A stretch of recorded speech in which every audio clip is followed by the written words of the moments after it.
What's up guys, bienvenue au Podcast Moon. Je m'appelle Stéphane, je suis courtier immobilier en Outaouais et cet épisode est une présentation de mon équipe Castleman chez Remax.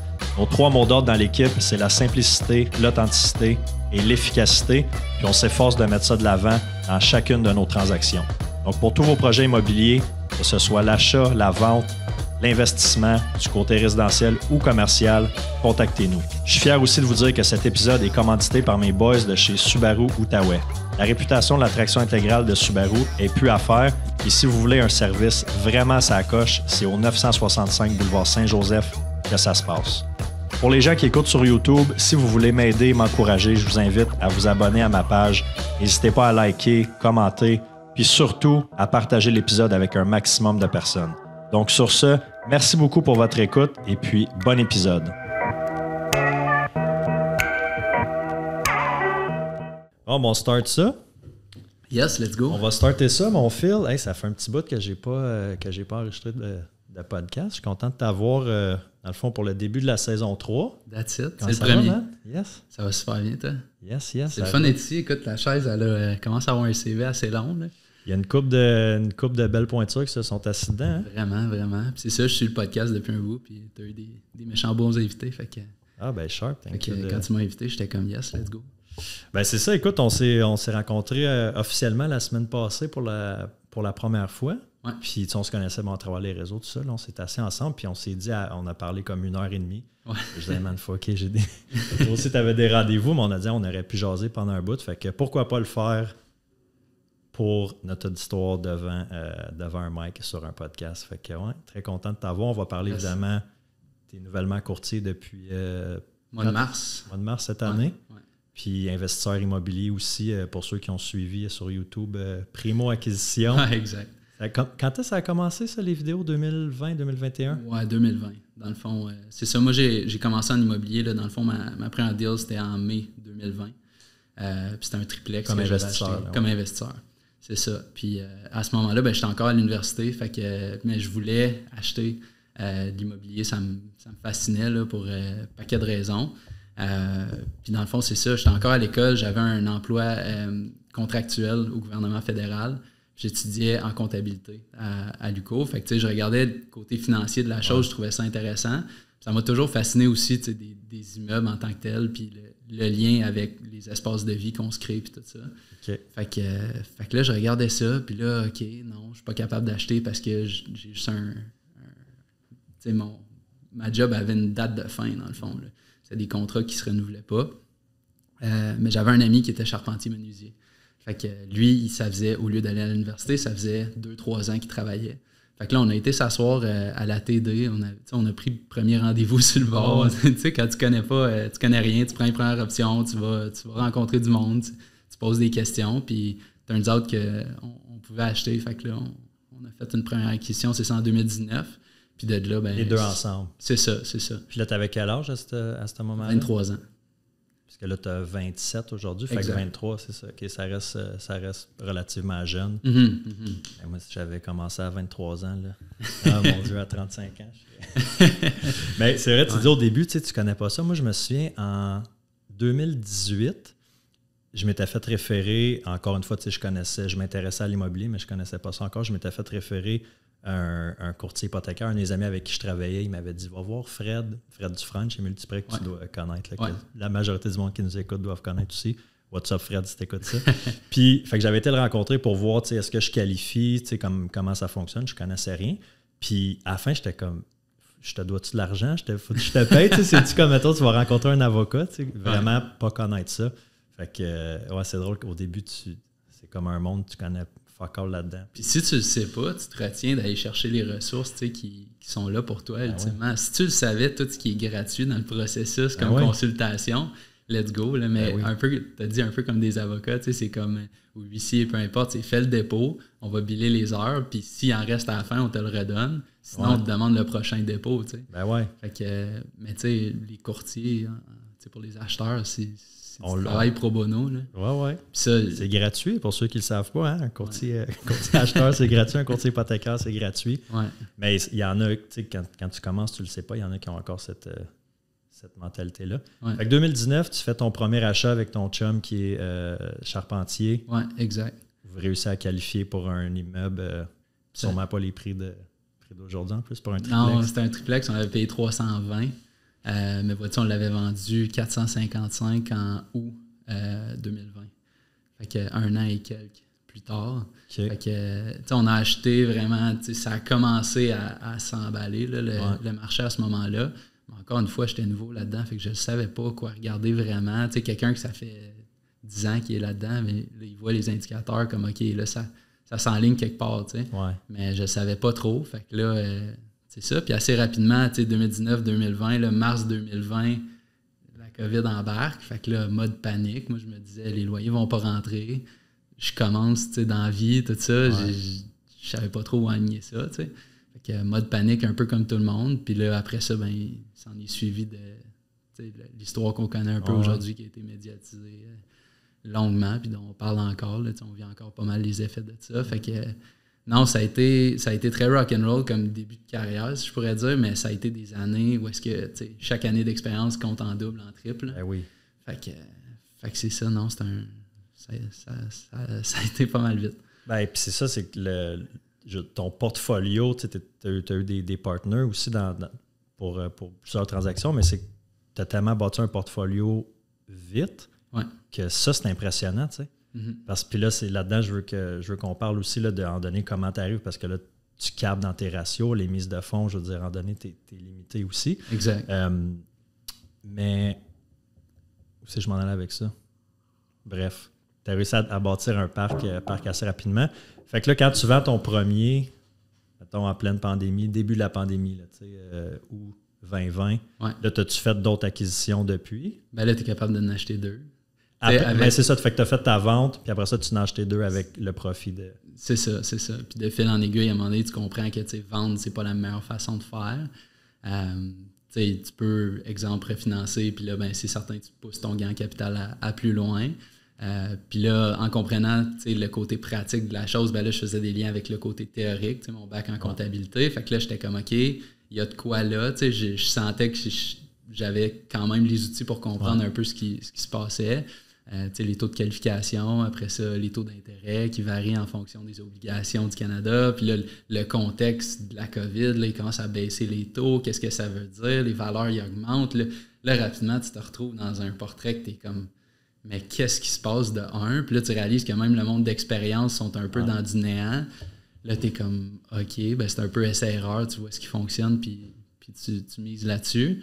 Mais pour continuer sur ce que tu disais, oui, éventuellement, tu maximises tes capacités d'emprunt personnel parce qu'il y a beaucoup, c'est certain, des représentants hypothécaires ou des courtiers hypothécaires peuvent vraiment donner leur juste à ce niveau-là, mais il y a des prêteurs qui ne prennent pas 100% des revenus locatifs. Fait que là, il y a des limites à avoir une job qui compense dans tes dossiers de financement des immeubles. Quand tu as juste 50% des revenus, même en 2019, il n'y a pas un immeuble qui était rentable aux yeux de la banque. Fait que là, tu en achètes 2, puis à un moment donné, ils disent OK, ben là ça ne fonctionne plus. Fait que là, tu découvres le côté commercial qui est plus rough aussi. C'est plus du business is business. Il faut que l'immeuble fonctionne avec les revenus qu'il y a là, puis regarde pas ton dossier à toi. Fait qu'éventuellement, ben ça, c'était ça le setup que ça prenait parce que, personnellement, j'avais pas nécessairement des gros revenus non plus. Je commençais dans la vie, puis à un moment donné, j'ai fait 1 an et quelques au gouvernement fédéral. Fait que là, j'avais une permanence. Fait que là, ça pouvait me servir à financer.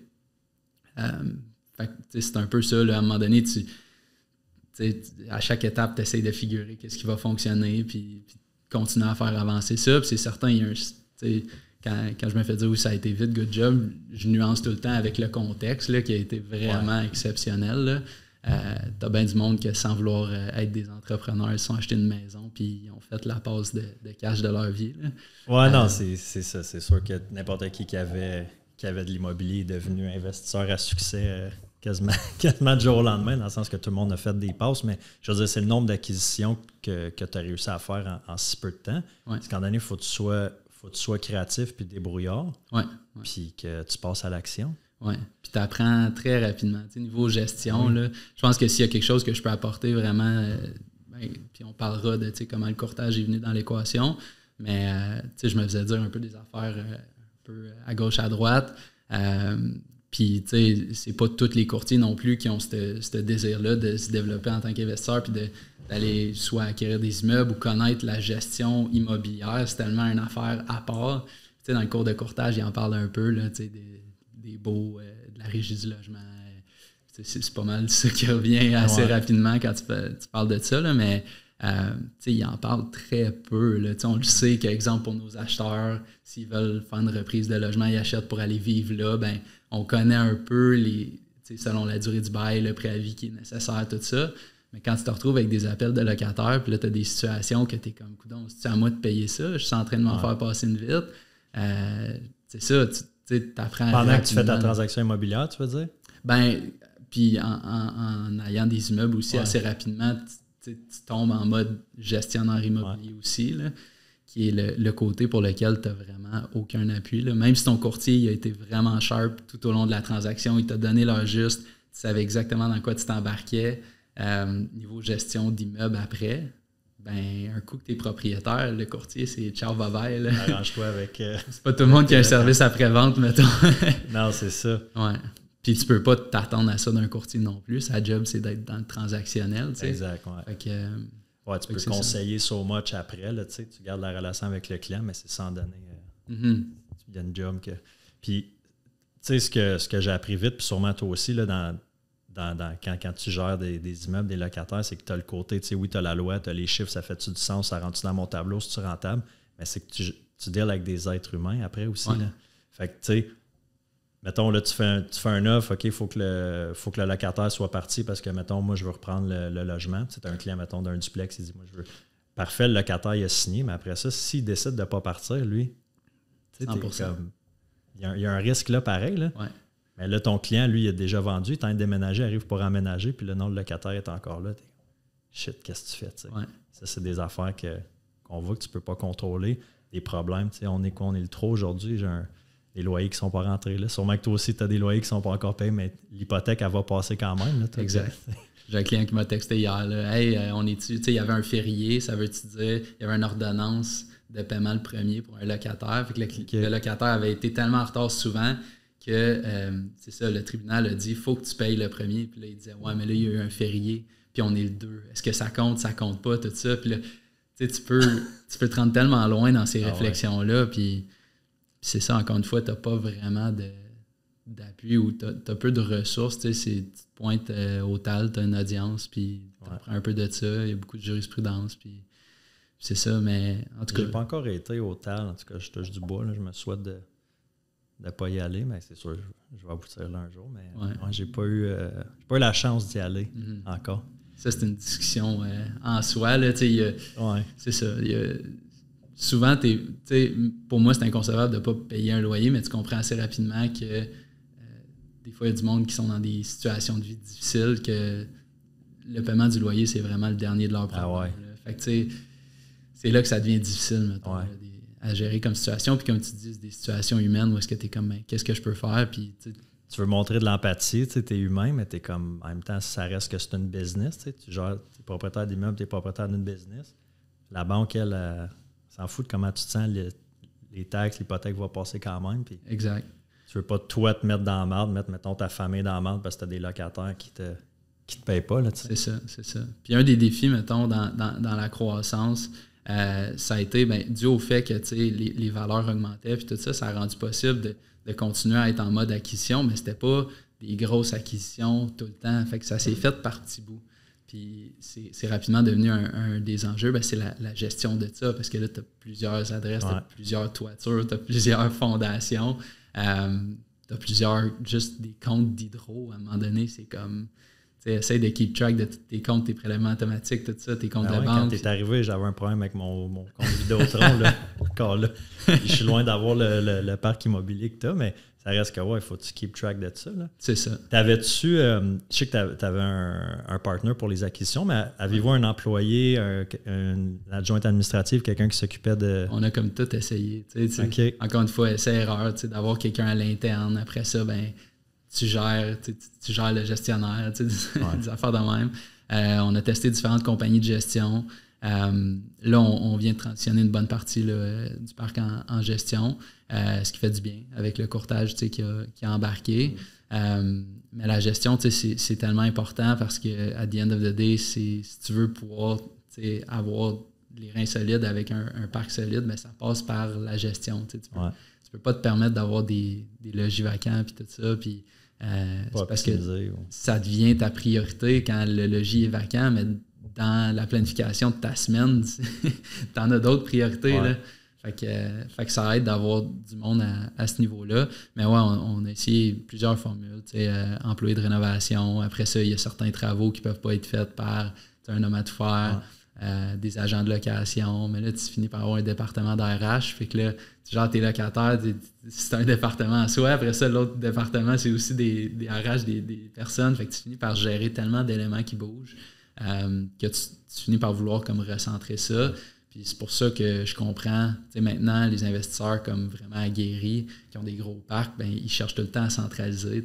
Même s'ils ont des opportunités intéressantes devant eux, quand je commençais, je ne comprenais pas de laisser une opportunité, mettons, sur la table, en se disant, ben je vais attendre que ça convienne mieux à mon style d'investisseur ou quoi que ce soit. Mais à ce stade, je le comprends. J'ai rencontré des investisseurs qu'eux autres, ils centralisent Saint-Joseph, ils veulent juste ce coin-là. Je parlais à un développeur récemment qui disait moi j'ai ma formule, je l'applique. J'essaie de trouver un terrain où est-ce que je peux appliquer mon template. Puis si je le trouve pas, je continue à chercher. Je vais pas me casser la tête à essayer de faire une nouvelle formule parce que là, mon énergie est rendue à développer une formule. C'est pas ça que je veux faire. Ma formule fonctionne. Je veux la répliquer. Fait que, ouais, puis tu sais, c'est. En investissement immobilier, il y a tellement de choses que tu peux faire. Tu peux faire les petits plex, les flips, les plus gros plex, des terrains à démolir, bâtir, des paquets d'affaires que tu peux faire. Puis tu peux faire de l'argent dans pas mal tous les domaines quand tu sais ce que tu fais. Mais c'est ça, je pense, il y en a beaucoup qui veulent se pitcher un peu partout. Puis à la limite, je suis victime de ça. Moi aussi, je viens de prendre acheter un condo à Tremblant pour faire du Airbnb. Ouais. Puis c'est complètement différent, là, la gestion Airbnb qu'un petit plex, mettons. Là, je l'essaye. Heureusement, là, ma soeur, elle gère ça avec une main de maître, c'est ça l'expression? Yes. Vraiment, ça coche. Mais c'est un autre game, là, tu sais. Ouais. Mais ça peut être... au début, c'est ça, c'est que tu veux toucher à tout, puis des opportunités, il y en a. Là, je suis sûr, le monde commence à t'approcher. « Hey, j'ai telle opportunité, ça t'intéresse-tu? Tu veux t'embarquer avec moi dans tel projet? » Tu sais, quand tu commences à te faire un nom, là, j'imagine qu'il y a un paquet de monde qui venait te... Ouais, ben tu finis par être en contact aussi, tu te croises un peu comme les courtiers, on se croise, on se dit « Hey, on se croise à la prochaine, ça n'a pas fonctionné ou good job, j'ai hâte de te voir à la prochaine, peu importe. » C'est un peu la même chose, dans les propriétaires immobiliers, mettons, là, c'est un petit monde. Puis au niveau de la prospection, tu veux pas, ben il y a de la sollicitation qui se fait aussi, hey, t'as un parc, éventuellement, si tu veux vendre, je serais preneur, tout ça. Fait que tu te croises sur des deals aussi où est-ce que tu es comme c'est qui l'autre qui t'a contacté, puis tu finis par le connaître. Puis, l'autre investisseur. Là, c'est ça. Fait que c'est un peu un univers parallèle comme au courtage immobilier. Ça se fait beaucoup dans l'off-market. Quelque chose qui me fascine un peu, puis j'ai pas été là encore, mais le courtage commercial, je vois que c'est un autre bébite au complet. Là, puis je me dis ça combinerait peut-être, mettons, ces deux côtés-là de ce que j'ai fait en immobilier jusqu'à maintenant. Là. Mais pour continuer sur ce que tu disais, c'est assez fascinant. Il y a peu de rôles ou d'occupations où est-ce que tu pourrais, dans la même journée, cogner un clou, rentrer un clou dans du bois puis négocier un prêt d'une couple de millions de dollars. Là. Puis c'est ça, être investisseur immobilier. Ouais, c'est à toi de choisir où est-ce que tu vas te positionner là-dedans. Puis il y en a qui excellent, puis ça me fascine tout le temps. Il y en a qui excellent à faire une affaire. Tu regardes des modèles, mettons, comme aux États-Unis, je suis sûr que tu connais Grant Cardone, tout ça. Ben lui, sa force, c'est la levée de capitaux. Ouais. Après ça, il y a soit des compagnies de gestion sur place qui engagent, mais il a sa force, il fait que ça. Autant que tu peux très bien gagner ta vie. Il y en a des histoires du monde qui construisent leur maison, ils la revendent une couple d'années plus tard. Ils font juste constamment adapter leur maison à leurs besoins, mais c'est eux qui la construisent. Ouais. Leurs coûts de construction sont tellement faibles qu'ils finissent par très bien s'en sortir. Fait que je pense que c'est ça qui me fascine le plus de l'immobilier, c'est l'amplitude de tout ce que tu peux faire en fonction de ton profil. Puis il y a des belles formules hybrides. Mettons, comme toi, tu as ton courtage, tu as tes investissements, tu as ci, tu as ça. Tu ajoutes du Airbnb là-dedans, c'est le fun. Puis c'est toujours le fun de découvrir que crime dans ton quotidien, tu dois considérer que tu connaissais l'immobilier, mais là, tu embarques dans une autre affaire, puis tu es comme, aïe, c'est un autre paire de manches. Ouais. Ah ouais, vraiment. Vraiment. Puis c'est ça, c'est important, comme tu dis, de savoir c'est quoi sa force, puis s'entourer du bon monde. Hein. Tu dirais que c'est quoi ta meilleure force? Je vais te poser la question comme investisseur puis comme courtier. Comme investisseur, j'aime ça avoir la vision globale. Fait que moi, c'est peut-être pas d'être dans vraiment le day-to-day, la micro-gestion. Là. Ça, malgré moi, j'essaye un peu de me distancer de ça parce que je sais que c'est pas là que j'excelle. Fait que de regarder un portfolio pour son ensemble, puis je m'intéresse beaucoup à tout ce qui est macro, puis je pense que ça paraît un peu dans les capsules vidéo que je fais, puis j'essaye de... Ça, je le fais en tant que courtier, mais j'essaye de pas trop aller dans macroéconomie, tout ça, parce que ça apporte rien à quelqu'un qui veut s'acheter une maison la semaine prochaine, t'sais. Mais malgré moi, je me retrouve à lire là-dessus, puis à m'informer, puis tout ça.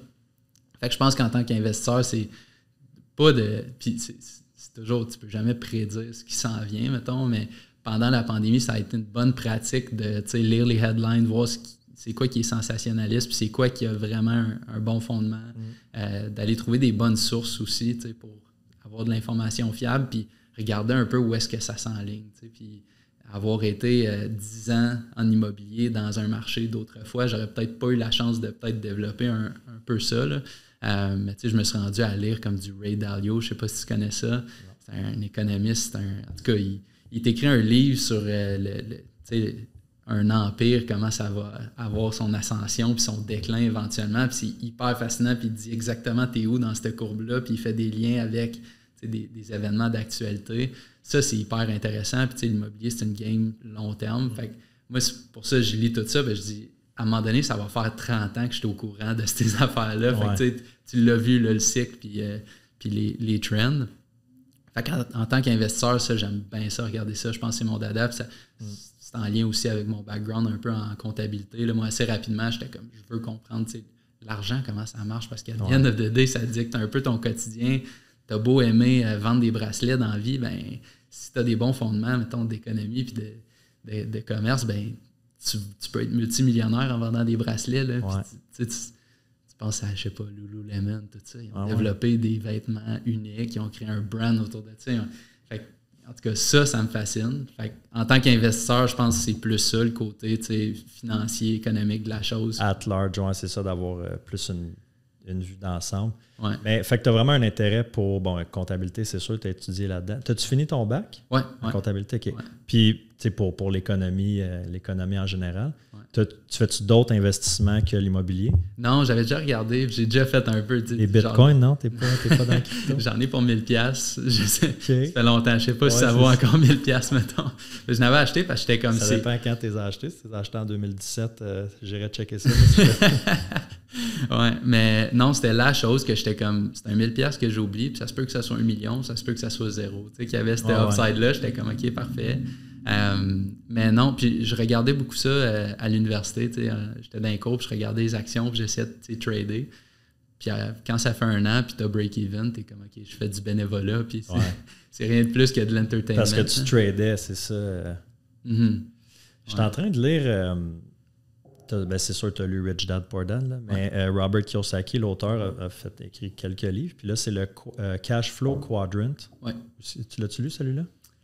Probablement. Le cadran du cash flow. Fait que tu as 4 cases. Tu as l'employé, travailleur autonome, self-employed, business, puis investisseur. Puis il explique vraiment la différence entre le côté gauche qui va être employé, travailleur autonome, puis le côté droit qui va être business, investisseur. Puis c'est vraiment intéressant. Puis oui, c'est sûr que lui, c'est beaucoup l'immobilier, ses investissements, mais il parle vraiment du mindset, puis justement d'économie plus globale.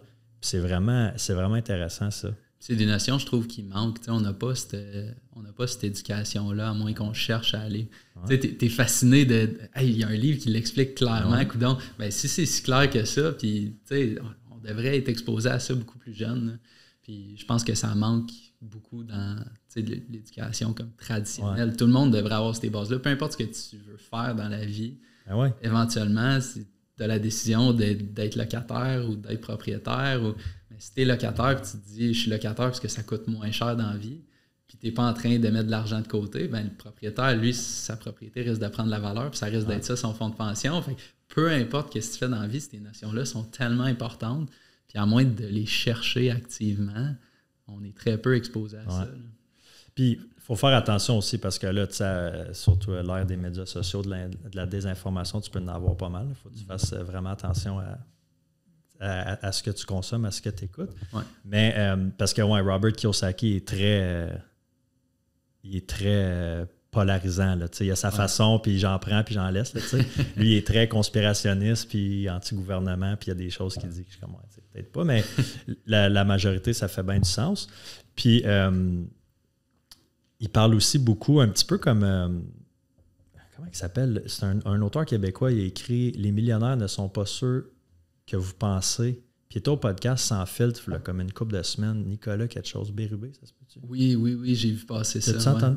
Ben, je l'ai écouté vite fait, je te l'ai pas fini. après, mais ça, il fesse ce podcast-là. Puis il dit que la majorité du monde qui ont un network, qui sont millionnaires au Canada, en Amérique, c'est vraiment pas ceux que tu penses. Justement, il y en a beaucoup, c'est des gens qui ont été employés toute leur vie. T'sais.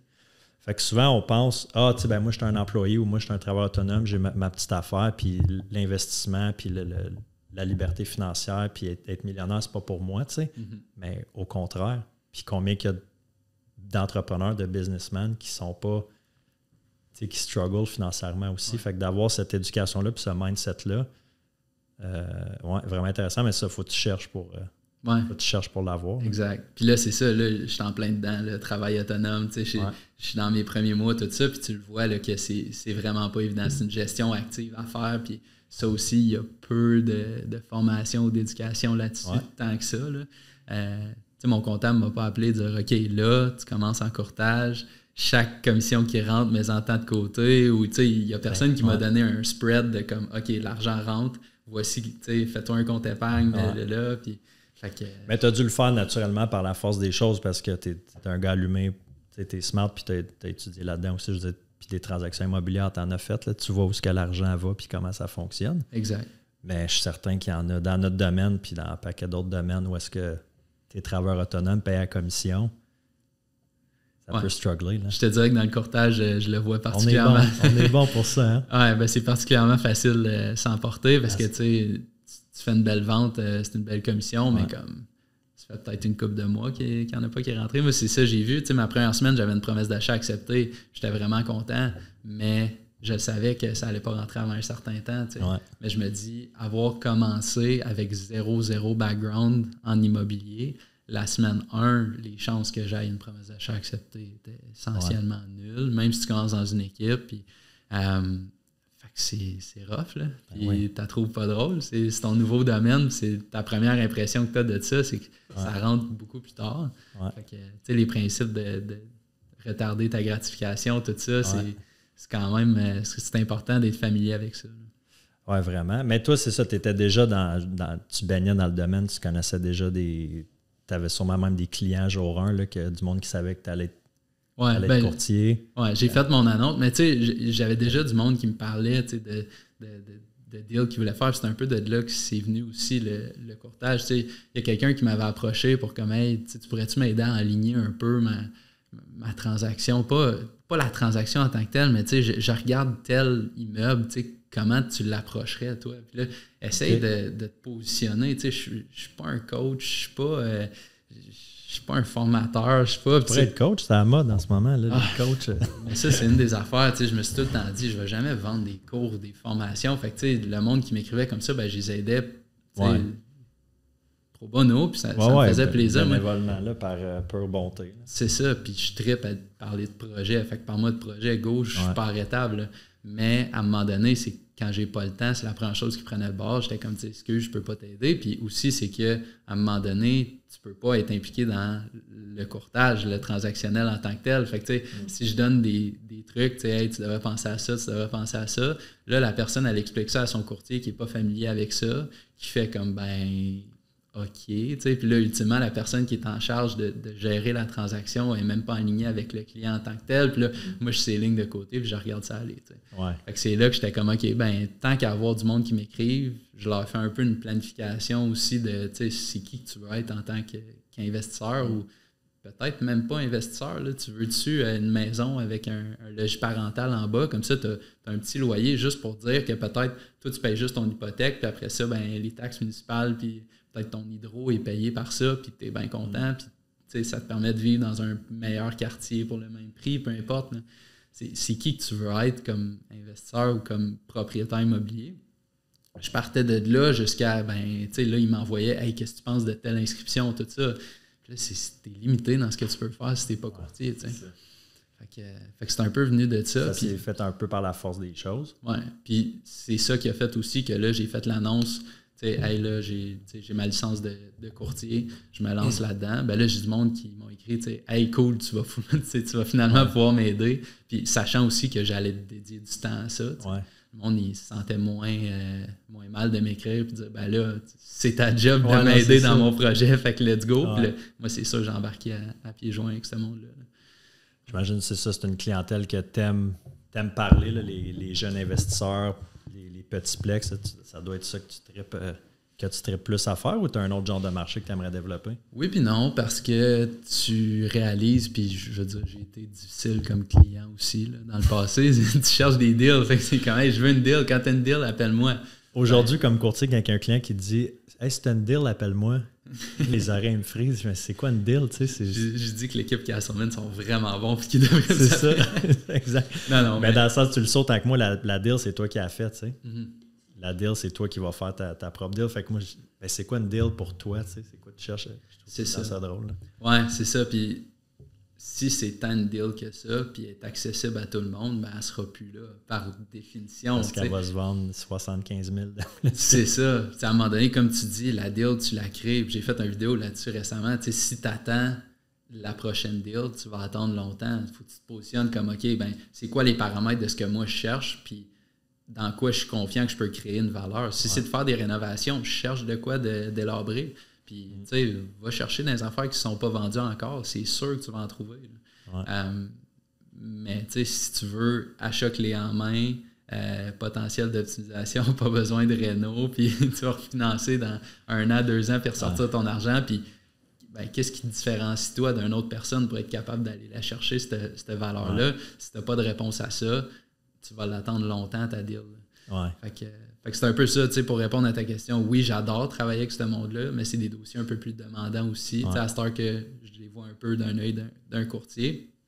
En même temps, c'est du repeat business, veux pas. C'est du monde qui en achète un et ils ont hâte à la prochaine transaction. Oui.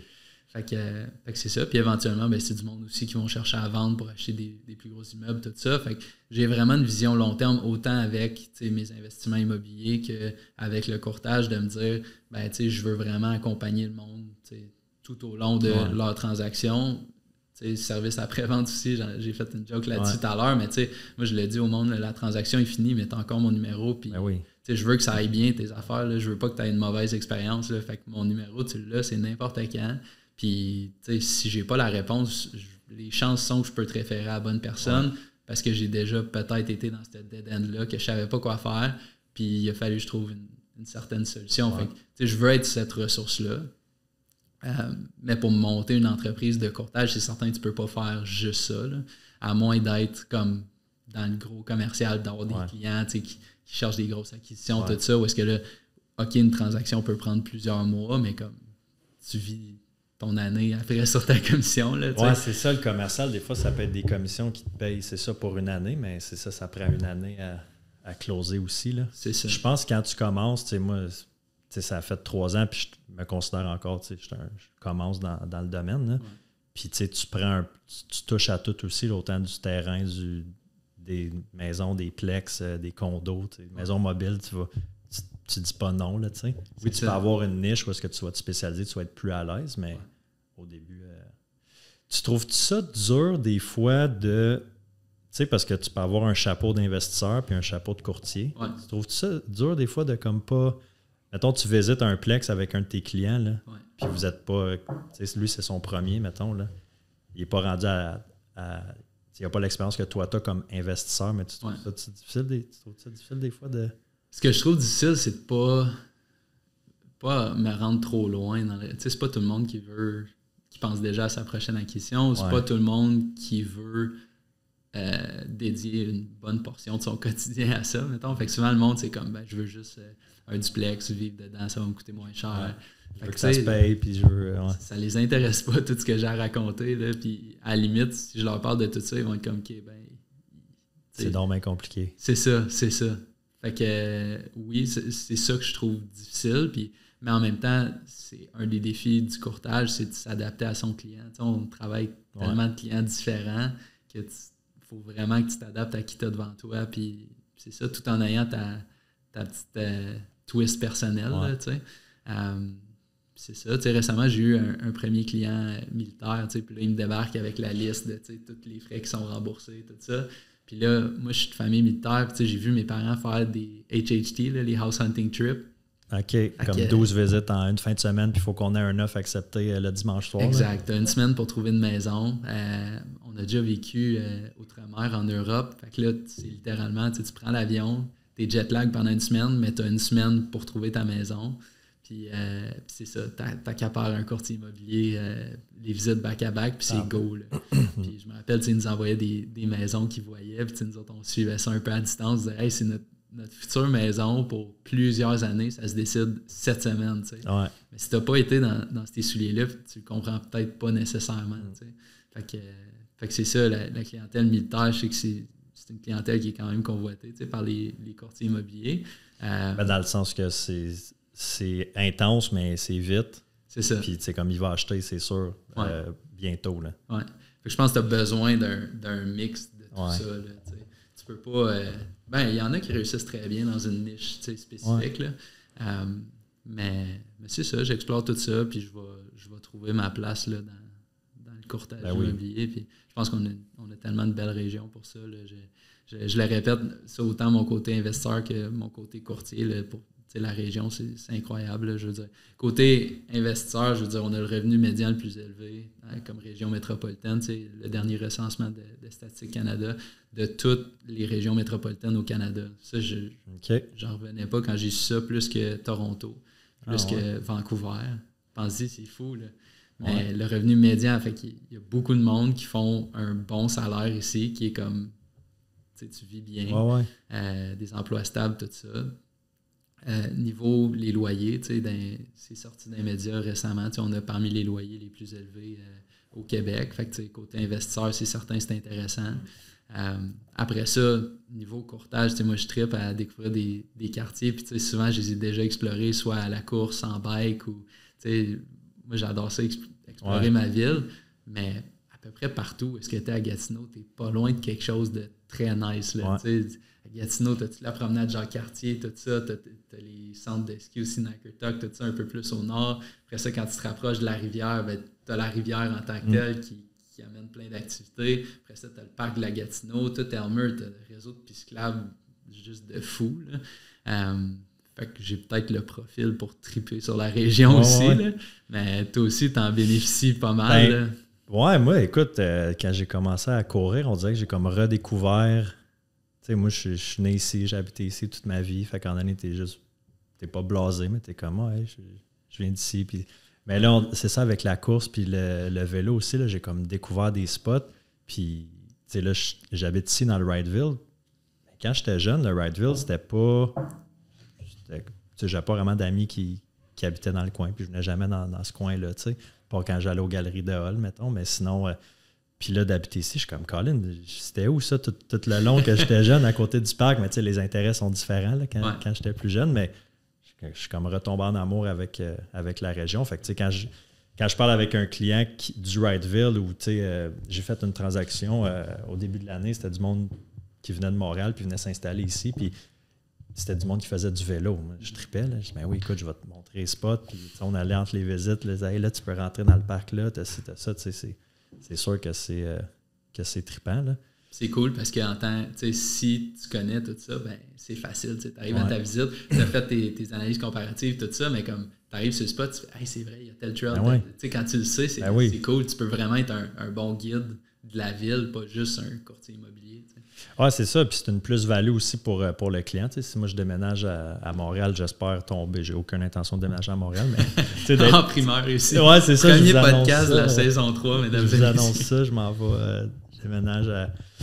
Non, mais tu voudrais avoir quelqu'un qui connaît les différents spots. T'sais, moi, je cours, ben, sont où les trails les plus nice? Là? C'est sûr qu'à Montréal, côté trail, à part le Mont-Royal, t'es limité, mais non, fait que on a une super belle région. Puis comme tu dis, économiquement aussi, le gouvernement, la construction va bien. Fait que tu sais, moi, je suis tout le temps moins. Tu sais, le marché, ça monte, ça descend, ça monte, ça descend. En ce moment, c'est plus tranquille, on le voit. Il y a du monde qui dit ça t'inquiète-tu le marché? Non, pour 2 raisons. Premièrement, parce que je le sais qu'on fait bien les choses dans l'équipe, puis peu importe le marché, on va réussir à sortir notre épingle du jeu. Puis deuxièmement, parce qu'en Outaouais, je pense qu'on a vraiment une bonne économie. Puis, c'est sûr, la proximité d'Ottawa aussi, je pense qu'on est en santé financièrement. Fait que ça ne m'inquiète pas de... Il y en a on parlait de ça tantôt, il y en a qui attendent le crash pour acheter. Il n'y en aura pas de crash. Là. Je pense que le monde, ils ont découvert la région aussi pendant la pandémie parce que c'est tout ce qu'il y avait à faire du vélo, aller prendre des marches dans le parc. Quand tu es pris à Montréal, c'est pas drôle, mettons, là, versus ici, on dirait que tout le monde a commencé à faire du vélo tout à coup. Puis, écoute, moi, je suis coupable. Puis tu découvres que, justement, le parc de la Gatineau, c'est un gros atout pour la région. Puis le fait que là, les vélos ont pris leur place, tout ça. Puis c'est drôle. Moi, je m'entraîne pas mal dans le parc. Puis tu remarques qu'il y a plus d'animaux. Ils sont moins peureux, ils sont plus proches sur le bord de la route, tout ça. Puis là, tu fais OK, ils se cachaient avant. C'est ça, c'était comme une autoroute dans le parc. Puis, fait que c'est le fun que le monde de partout au Québec ont comme pris conscience de notre ville. Puis ses atouts. Là. La seule affaire qui manque dans le parc, c'est du D+. Moi, j'arrive, là, je m'en vais faire Bromont en fin de semaine là, avec un 3500 de D+. Là, je suis comme, on n'a pas de... le camp Fortune, c'est beau, il faut que tu le montes souvent là, pour te faire une... J'avais vu, tu avais mis comme une story, leçon apprise après un événement, tu avais dit, j'ai besoin de plus de D+. Comme le lendemain, tu étais à Fortune. Ah ouais, c'est ça, mais ça, on n'a pas les mêmes chats, mais ouais, c'est ça, c'est tellement beau le parc. Là. Mais là, si on fait justement du pouce un peu par rapport au sport, là, toi, tu viens de faire demi-Ironman de Tremblant. Exact. Avec vélo, nage, course à pied. Ouais, la façon que je l'explique, c'est tout le temps, tu as de moins en moins de chances de te mettre dans le trouble. Fait que tu commences avec la nage. Ça, c'est tu commences le matin, tu es tout frais, tu viens de te lever. La nage, on s'entend que si ça commence à moins bien aller, tu es dans le trouble. Après ça, le vélo. Quand tu pars, là, tu vois les vidéos, puis le monde... Ils ont l'air de quasiment se frapper dans l'eau, dans le sens que tu pars puis tu peux manger des coups à gauche, à droite, parce que tout le monde saute à l'eau en même temps. Mais moi, c'est mon moment préféré de la journée. Là. C'est quand tu es sur la plage, le soleil vient de se lever, tout ça. Tu es en wetsuit, fait que ça attire les rayons du soleil, fait que tu te fais chauffer le dos dans l'eau. Puis... Mais là, tout le monde saute dans l'eau, puis les vidéos, tu vois, c'est probablement comme les championnats du monde ou quoi que ce soit. Là. C'est un petit peu plus contrôlé, mais avant, c'était comme ça. Fait que le monde, c'était carrément un mass start. C'est en mode survie. Il y a un petit peu de ça. Comme vois-tu, cette année, il y a un gars que j'avais le goût d'y jaser parce qu'il nageait comme 2 fois plus vite que moi, mais il faisait des zigzags. Fait qu'il était constamment en train de me recouper. Fait que là, je le voyais, il partait en diagonale, il me coupait. Fait que là, moi, ça brisait un peu mon stride. Je me sortais la tête de l'eau. Fallait que je reparte. Après ça, 2 minutes plus tard, il me recoupe encore. Je suis comme, pour faire des zigzags de même, puis encore être à la même place que moi qui nage en ligne droite, c'est un excellent nageur, là, mais il se perd un peu là-dedans. Mais oui, c'est un peu chaotique au début, mais moi, je fais pas ça pour gagner quoi que ce soit. Là. C'est plus un défi personnel, fait que je me mets tout le temps à part. Puis je suis comme tout seul dans le lac Tremblant, puis je prends le temps de regarder la montagne. J'en fais un petit bout sur le dos, je profite du moment. C'est une longue journée, fait que si tu pars en mode tunnel vision, tu n'auras pas de fun. Puis je l'ai fait dans le passé, dans des triathlons, puis c'est ça, tu finis par réaliser un peu. Ben, tu confirmes pourquoi tu fais ça, là, puis tu te dis, regarde, je vais avoir du fun. Là. C'était pas... c'est aussi pour tout ce que ça apporte, la préparation, puis l'année qui vient avant ça. C'est ça qui est le fun. Je dis tout le temps, demi-Ironman, c'est un peu ma distance parce que ça me fait juste assez peur pour me garder en forme toute l'année. Un full, c'est comme, non, tu fais pas ça à moitié, puis tout ça. Demi-Ironman, ça fait vraiment peur comme distance, mais c'est faisable dans un horaire Sans t'entraîner 20 heures, 25 heures par semaine. C'est ça. Fait que oui, la nage, c'est un peu chaotique, mais tu t'en sors. Après ça, vélo, j'adore Tremblant pour ça. Le parcours est vraiment insane. Puis la course, ben, c'est là que tu vois s'il te reste un peu de jus. Là. C'est sûr, ça reste quand même court relativement à des événements que tu vas faire toi. Puis moi, ça me fascine un peu là, quand tu tombes dans les ultras, tu tombes vraiment dans comme quasiment mode survie. Il faut que tu partes avec ta bouffe. Mettons l'UTMB, je sais qu'il faut que tu partes avec ton kit de survie un peu. Là. Ouais, ben, t'as un équipement obligatoire là, dans toutes les ultras. Mais justement, tu disais Nakurtuk, tantôt, il y avait une course backyard là, il y a 2 semaines à Cantley Nakurtuk. Il y a un gars qui s'est perdu dans le parcours. J'avais vu le backyard, c'est un aller-retour, puis le gars s'est perdu. Puis il avait pas sa couverture de survie. Son cerf était mort. Ou non, son cerf était resté à sa tente. Sa montre était morte. Aïe, aïe. Fait que, tu sais, comme... Il est resté genre 4 heures dans le bois. Puis c'est pas quelqu'un qui vient de se réveiller, d'avoir son petit déjeuner. C'est quelqu'un qui ça fait 11 heures qu'il court. Là, c'est ça. Fait quoi, non, Mais c'est ça, parce que l'Ironman, ça reste que tu es en ville, si on veut. Fait que il y a du monde tout le temps sur le bord. C'est de luxe. Là. Ils te donnent des petites collations. Tu n'as pas besoin d'avoir toute ta bouffe. Ben, sur le vélo, quoi, que tu dois quand même traîner bien de la bouffe, toi sur le vélo. Là. Mais tu sais, tu n'as pas à partir avec rien. Si tu n'as rien avec toi, tu ne seras pas dans le trouble. Tu as des petites collations, une belle petite variété, tu as des bécasses ici et là. Tu sais, comme c'est vraiment l'expérience, mettons, de luxe. On avait la 117 bloquée à nous autres. Tu roules en plein milieu de l'autoroute.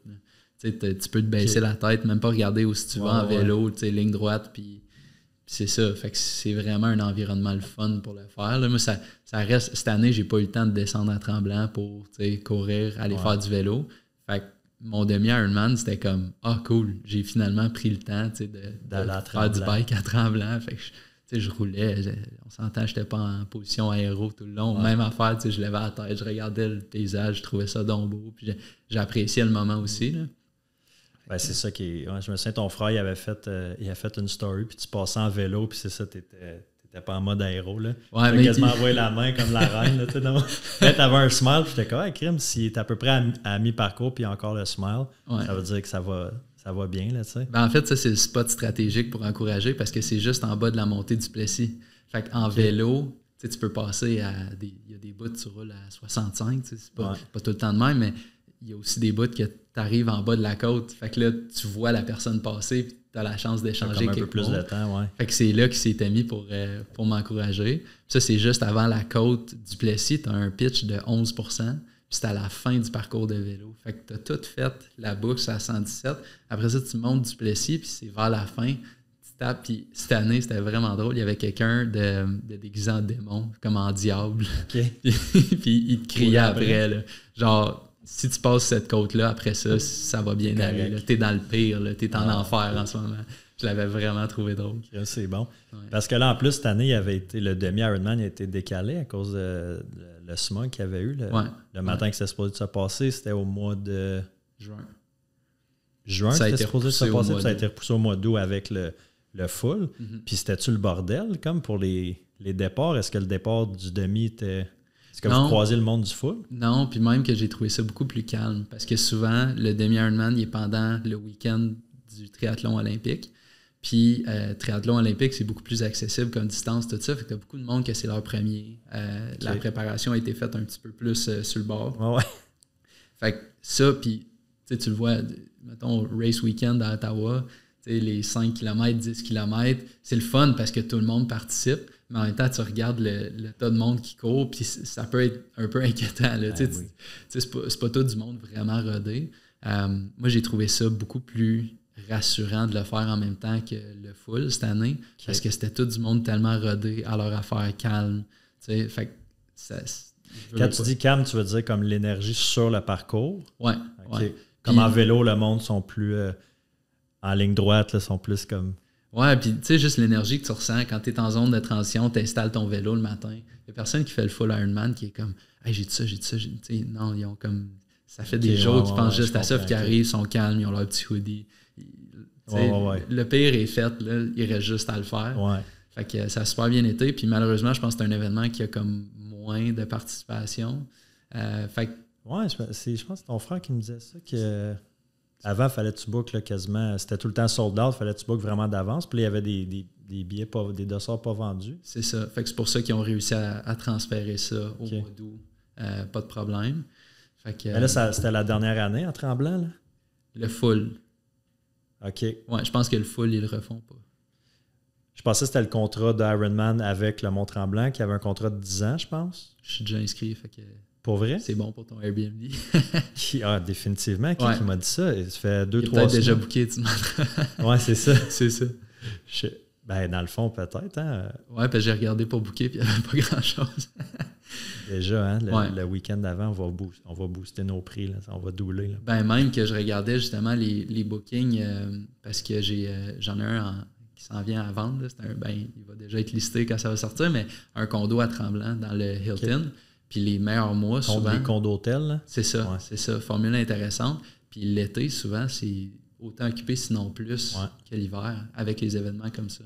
Fait que je sais que le demi, en tout cas, à moins que c'était un glitch puis que je me suis inscrit à un événement qui n'existera pas, là, mais le demi, il existe encore. Le full, j'ai compris à travers les branches qu'il n'allait peut-être pas le refaire. OK. Ouais.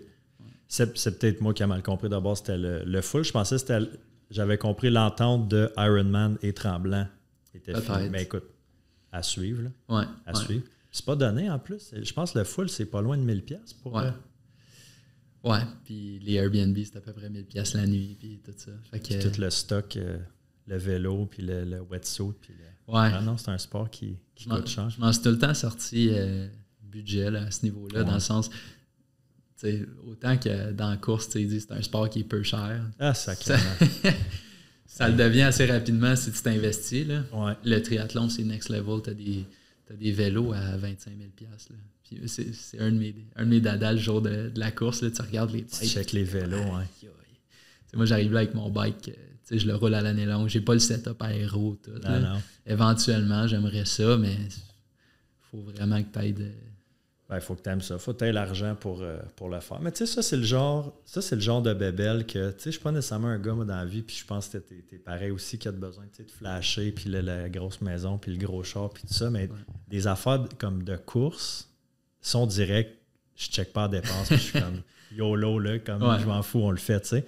Cette année, j'ai fait un paquet d'événements, puis on dit, tu sais, les événements, ça coûte cher. Ben, tu sais, à 200-300$ le dossard. C'est vrai que quand tu en fais une coupe, ça peut monter plus l'Airbnb, puis tout ça, puis le voyagement, puis le gaz, puis en même temps, je suis comme, tu sais, 200-300$, moi, je dépensais ça dans un bar en claquant des doigts, là, tu sais, fait qu'on dirait qu'aujourd'hui, je suis comme, whatever. Mais les vélos, ça, c'est épouvantable, comment ça peut... c'est ça. Je me souviens, je travaillais chez Subaru, ça doit faire peut-être 4 ans de ça, j'avais vendu un Impreza modèle normal, mettons un auto à 30 000, là, tu sais. À un couple qui faisait, clairement, c'était des fanatiques de vélo, puis ils parlaient de Tremblant, puis d'Ironman, puis tout ça. Puis quand il était venu chercher son auto, il avait comme installé le hitch pour mettre le vélo, tout ça. Fait qu'il avait transporté son vélo de son ancien auto qu'il nous laissait à sa nouvelle, puis il l'avait installé, puis il m'avait dit, je pensais jamais un jour comme m'acheter un auto moins cher que... Son vélo valait plus cher que son char. C'est ça, là. Ce qui downsizait, je pense qu'il y avait un Outback. Mettons, il nous ramenait l'Outback, puis il prenait une Impreza, puis il dit mon char vaut moins cher que mon vélo. Je peux me vanter d'avoir fait ça aussi dans ma vie, mais c'était un bike à 3000$ sur un char à 1500$. Ouais, là, mettons. J'étais pas au concessionnaire. Mais là, j'étais comme, le bike, il vaut quoi? 35 000, 40 000? C'est peut-être pas 35-40, mais ouais, ça monte excessivement vite, puis ça, tu t'en es pas servi encore. Là. Ouais, c'est ça. Moi, c'est ça qui me... Mais tu sais, j'ai un peu la même approche que toi, tu sais, le plus important, c'est d'investir le temps dans ça. Puis après ça, le reste, c'est comme accessoire. Tu sais. Je le vois un peu comme... tu sais, peu importe ce que tu fais, il y a un coût relié à ça. Puis si c'est ça qui fait en sorte que tu prends le temps dans ta journée de te tenir en shape. Puis moi, j'essaie toujours de regarder tout est dans tout, là, dans le sens. Puis c'est un peu pour ça que je cultive, tu sais, la mise en forme. C'est parce que j'essaie que tout soit comme self-reinforcing, mettons, dans ma vie. Tu sais. Puis d'aller faire du sport, je suis tout le temps revenu avec soit une solution ou une bonne idée. Tu sais, fait que quand je prends ça en compte dans l'équation, OK, il y a un certain coût à faire du sport, mais si tu veux couper à quelque part dans ta vie, c'est où que tu veux couper réellement? C'est-tu dans comme te maintenir en forme, tout ça? Moi, je me dis, si ça me donne... Tu sais, exemple, ça te permet de vivre plus longtemps ou ça te permet d'avoir des plus longues journées. Puis ça, je le vois déjà. On est à l'âge où est-ce que soit tu commences à accélérer ou tu commences à ralentir. Surtout dans le sport d'endurance, les meilleurs résultats viennent tard dans la vie. C'est vrai. Fait que, est-ce que tu veux couper là puis commencer à ralentir? Puis là, exemple, on pousse le raisonnement vraiment loin. Stéphane, demain, il décide qu'il arrête de courir. Puis là, son niveau d'énergie descend. Fait que là, il investit moins de temps un peu dans sa business parce qu'il se dit, j'arrive le soir, je suis brûlé. Fait que là, tu coupes les coins. Puis là, c'est quoi la répercussion de ça? Pour moi, c'est le meilleur investissement. Fait que peut-être pas un vélo à 20 000 $, mais même un vélo à 20 000 $, le raisonnement s'applique que comme ferme les yeux, fais-le. Oui. Ça va te revenir ailleurs tant que tu es conscient de ça quand tu prends en compte toute l'équation. Ouais. Ou fais des investissements immobiliers qui vont te payer 20 000 en revenus passifs, puis ce 20 000-là, achète... Tu vends-tu un cours? Ça serait du Grant Cardone. Ouais. Trouve un moyen de le faire passivement. Exact. Mais non, écoute, c'est vrai. Quelle corrélation tu peux faire entre l'entraînement puis ta business? Es-tu un gars qui s'entraîne à l'année ou juste vraiment, là, tu vas sign up pour l'Ironman, tu vas commencer à t'entraîner au printemps? Quand on a jasé l'autre jour, tu étais comme, ouais, ton entraînement, tu sais, c'est quoi ton approche? Ben, c'est un peu sporadique. Là, quand la meilleure façon que je peux le décrire, c'est comme je disais tout à l'heure, le demi-Ironman me fait peur.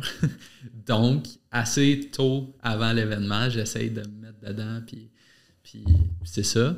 Mais ouais, c'est un peu comme ça que j'approche mon entraînement. Là. Honnêtement, s'il y a une place qu'il faut que je structure ma vie, c'est probablement là, parce que je le fais de façon pas efficace. Puis en plus, tu n'as pas d'excuses. Tu as accès à ton frère puis Catherine. En plus, il pourrait te monter un plan, ça coche. Cadence Coaching. Peut-être pour l'année prochaine, parce que honnêtement, j'ai tellement une grosse année qui s'en vient que je me dis je vais pas avoir le choix d'être efficace dans mon entraînement. Mais ça, c'est une des choses. Pour répondre à ta question, ça te force à être efficace. De deux, c'est une des choses que, comme je dis, c'est self-reinforcing. Fait que moi, je cherche activement des affaires de même dans ma vie qui non seulement t'apportent un certain bénéfice, mais renforcent les autres sphères de ma vie qui m'apportent aussi un bénéfice qui fait qu'ultimement, tu es capable de redonner, tu as de l'énergie à redonner, pas juste de l'énergie, éventuellement c'est financièrement, éventuellement de plein d'autres façons.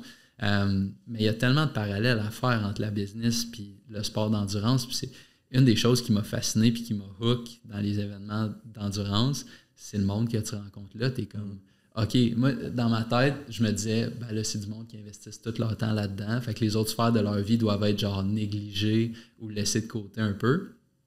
Turns out que non. Comme tu vas au Ironman, puis c'est certain, il y a une certaine barrière à l'entrée du coup. Là. C'est assez restrictif. Mais tu rencontres du monde que tu es comme, voyons que tu as le temps de t'entraîner en plus. T'sais. Comme j'ai un de mes amis, je pense que c'est sa tante, c'était comme, elle gagnait une championne canadienne au Ironman. Elle s'était qualifiée pour Kona, tout ça, mais comme, elle était urgentologue. Tu fais des night shifts, tu fais des affaires de même, c'est fou. Là. Cette année, au demi-Ironman, il y avait, Luc Poirier était là. Tu comme, comment est-ce qu'il gère ses affaires? Puis en plus... C'est vrai, il fait du sport d'endurance. Il s'est lancé là-dedans. Ouais. Fait que, ça, c'est une des choses qui m'a accroché en disant, OK, c'est pas un ou, là, c'est un et. Comme, si tu es capable de faire du sport d'endurance, ça rajoute à tout le reste dans ta vie.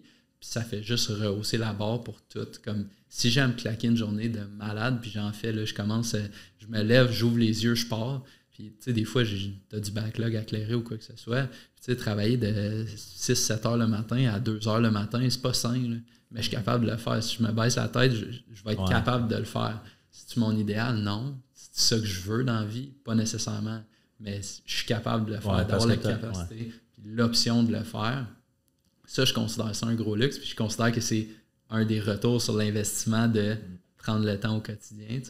Puis, un de mes podcasts préférés, c'est, je pense que c'est Joe Rogan avec Peter Attia, A-T-T-I-A. C'est un docteur. Il a un podcast intéressant. Il a une grosse présence en ligne, en tout cas. Lui, il a fait de la nage ultra. Je sais pas si c'est quoi exactement. Puis il raconte qu'un des moments de sa vie qui l'a le plus marqué, c'était il nageait entre les îles d'Hawaï. Puis c'est des histoires comme 70 km de nage, des affaires par rapport. Puis un des moments qui l'a le plus marqué, c'était il était entre ces deux îles-là.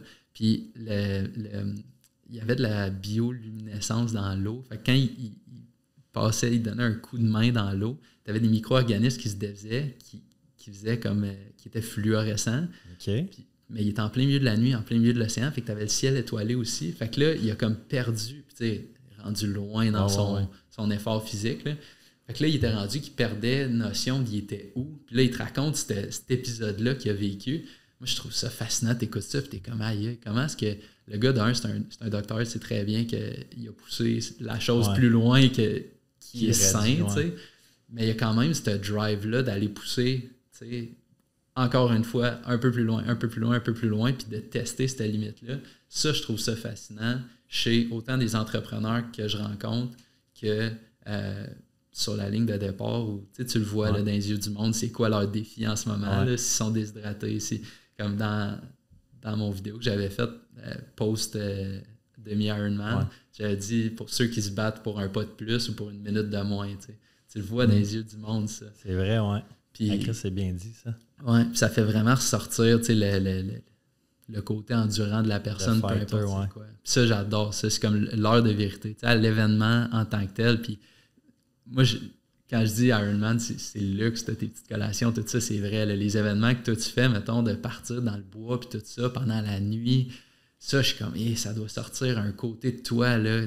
Pour te sentir tout seul, tu dois te sentir tout seul. C'est un événement organisé. Puis des fois, j'imagine que tu ne dois pas croiser personne. C'est ça. C'est ça. Tu te dis, crime, tu as l'impression d'être seul assez rapidement. Là. Ça doit être intéressant. Puis ça, c'est un côté, je me suis pas rendu aussi loin que ça dans le sport d'endurance. Je sais que toi, tu as testé cette limite-là pas mal. Là. C'est un autre... c'est un autre game, mais tu sais, là, j'essaie de la... Tu sais, moi, je suis pas c'est vraiment pour le fun, dans le sens que j'ai pas c'est pas pour la performance, tu sais. Puis... Où c'est que je m'en allais avec ça? J'essaie de l'approcher comme une aventure, tu sais.